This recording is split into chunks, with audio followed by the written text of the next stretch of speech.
จะเฝ้าหมุนฟังให้ก่อนนะไม่ต้องหมุนเอาถ้ามันดูแก่ไก่ต่อมากกว่าไก่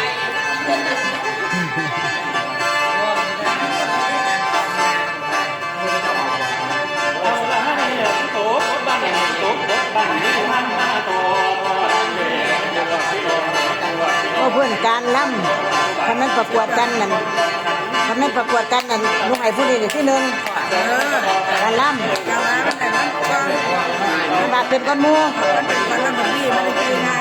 มันบาดเป็นก้อนมูมันพังไงที่บ้ามานี่ไอ้นี่เด็กที่หนึ่งเสียงมันตะโกนสะกดอะไรยัง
โคแค่ไหนนั่นเหรอไม่รู้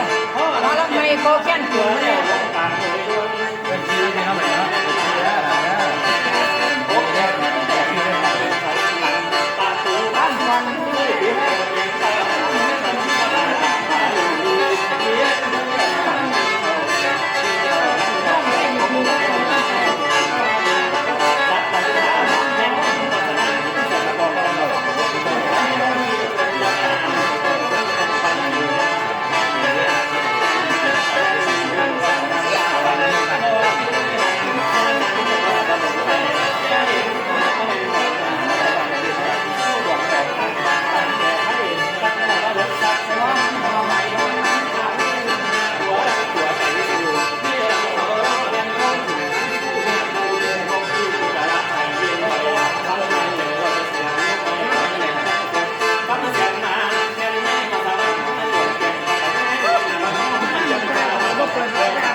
คือเขา